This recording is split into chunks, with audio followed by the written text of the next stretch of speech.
Halo pemirsa GPR TV dari Sabang sampai Merauke, dari Miangas hingga Pulau Rote. Bertemu kembali dengan saya Anggria Ratri dalam program Kominfo Newsroom.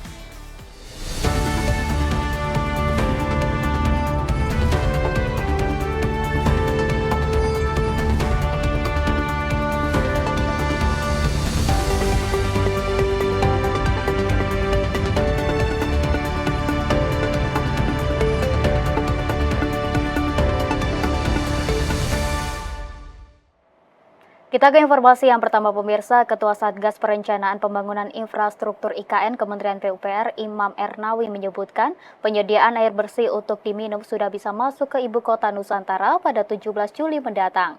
Saat ini Kementerian PUPR tengah melakukan uji coba secara bertahap agar nantinya siap dikonsumsi pada peringatan HUT ke-79 RI pada 17 Agustus 2024.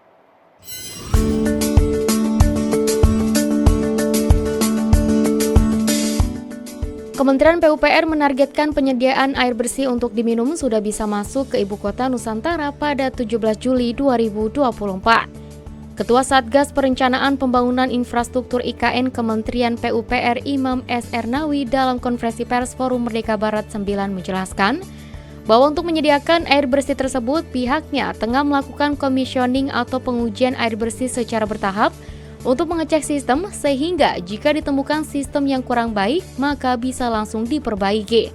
Dengan melalui 3 tahap uji coba, Imam optimistis bahwa penyediaan air bersih untuk diminum di Ibu Kota Nusantara siap dikonsumsi pada peringatan HUT ke-79 RI pada 17 Agustus mendatang.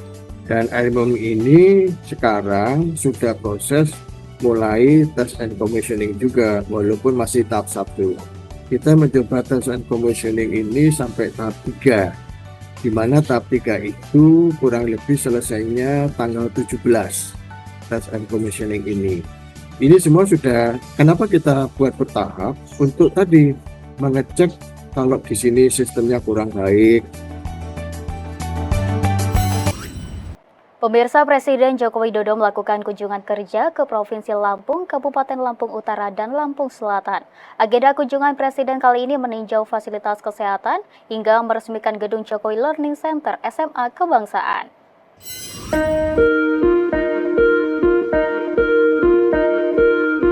Mengawali agenda kunjungan kerja di Provinsi Lampung, Presiden Joko Widodo langsung menuju Rumah Sakit Umum Daerah Dr. Haji Bob Bazar, Lampung Selatan untuk meninjau fasilitas dan layanan kesehatan. Presiden yang didampingi Menteri Perdagangan Zulkifli Hasan dan Menteri PUPR Basuki Hadi Mulyono mengatakan, RSUD Bob Bazar telah terlihat siap dan baik, utamanya sisi pelayanan dan menerima bantuan medis dari pemerintah pusat. Karena kita ingin mengirimkan alkes besar yang memerlukan persiapan ruangan, yang memerlukan persiapan listrik, baik itu cath lab, mamogram, kemudian CT scan, ada MRI, yang saya lihat nanti akan dimulai sampai di Lampung Selatan September ini sampai tahun depan. Setelah meninjau RSUD, Kepala Negara melanjutkan kunjungan ke SMA Kebangsaan Lampung Selatan. Selain untuk meninjau fasilitas pendidikan, Presiden juga meresmikan gedung Jokowi Learning Center SMA Kebangsaan. Dalam sambutannya, Presiden mengaku terkesan dengan SMA Kebangsaan karena fasilitas modern. Pembangunan sekolah ini juga dapat meningkatkan taraf hidup masyarakat Lampung. Ia pun meminta agar peningkatan sumber daya manusia bisa terus dilakukan dalam menghadapi persaingan global, sebab ranking daya saing Indonesia dalam hal pendidikan dan kesehatan masih relatif rendah. Semua menteri, kemudian dari kita-kita yang memiliki rezeki yang banyak, kayak Pak Atta, kayak Pak Boy Thohir, mendirikan sekolah seperti ini 10-10 gitu aja. Yang lain juga 10-10, tapi harus kayak SMA Kebangsaan ini fasilitasnya. Nah, ini ranking kita pasti akan melompat,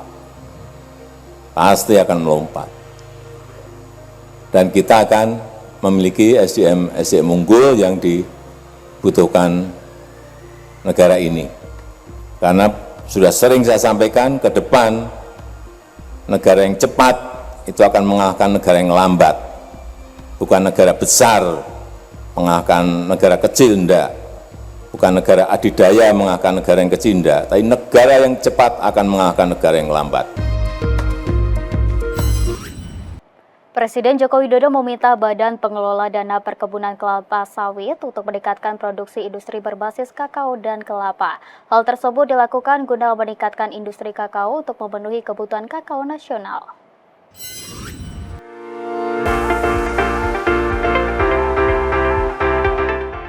Presiden Joko Widodo meminta Badan Pengelola Dana Perkebunan Kelapa Sawit atau BPDPKS untuk meningkatkan produksi kakao lokal dengan cara mengembangkan industri kakao untuk memenuhi kebutuhan kakao nasional. Hal tersebut dibahas dalam rapat internal yang membahas tentang pengelolaan kakao dan kelapa di Istana Merdeka pada Rabu 10 Juli 2024. Pengembangan industri tersebut juga dilakukan dengan melibatkan kebun rakyat. Nantinya akan disediakan benih dan penelitian oleh perguruan tinggi atau balai penelitian yang dibiayai oleh BPDPKS. Berdasarkan data Badan Pusat Statistik, produksi kakao di Indonesia mencapai 641,7 ribu ton sepanjang tahun 2023. Kebutuhan kakao lokal saat ini hanya sebesar 45%, sedangkan untuk impor mencapai 55%. Oleh karena itu penting untuk dilakukannya replanting daripada kakao agar luasan kakao meningkat dan produksinya bisa dikembalikan. Hal inilah yang menjadi salah satu dasar Presiden Joko Widodo meminta adanya pengembangan industri berbasis kakao dan kelapa. Oleh karena itu tadi arahan Bapak Presiden perlu dikelola, memberikan tugas tambahan kepada BPDPKS juga untuk bertanggung jawab untuk replanting dan juga mengembangkan industri berbasis kakao dan kelapa. Nah, oleh karena itu yang penting dua-duanya itu adalah karena ini adalah smallholder ataupun kebun rakyat, disediakan benihnya oleh perguruan tinggi atau balai penelitian yang dibiayai oleh BPDPKS. Jadi ada penugasan BPDPKS tidak hanya untuk kelapa sawit, tetapi juga untuk revitalisasi daripada kakao dan kelapa. Kita beralih ke informasi lainnya, pemirsa. Menteri Investasi Bahlil Lahadalia memastikan pemerintah akan memperpanjang kontrak izin usaha pertambangan khusus PT Freeport Indonesia yang akan berakhir pada 2041 mendatang.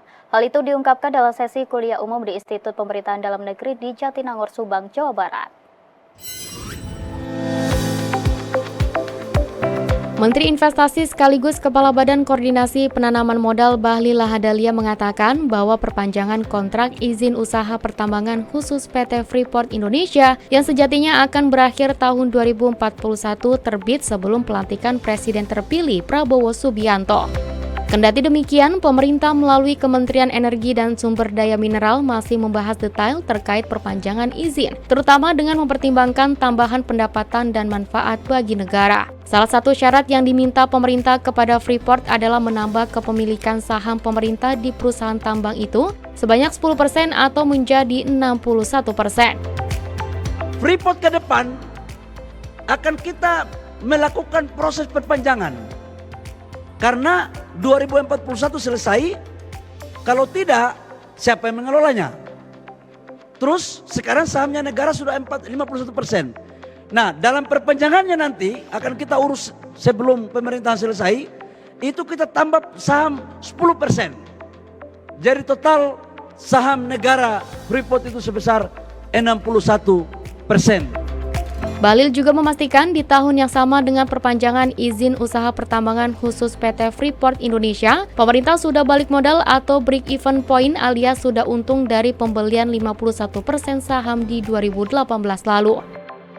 Menurut Bahlil, perusahaan sudah diminta membangun fasilitas pengolahan mineral alias smelter tembaga yang kini sudah rampung dan mulai beroperasi di Gresik, Jawa Timur. Smelter dengan total investasi sebesar 3 miliar US dollar tersebut akan diresmikan oleh Presiden Joko Widodo, menjadikannya sebagai smelter tembaga single line terbesar di dunia.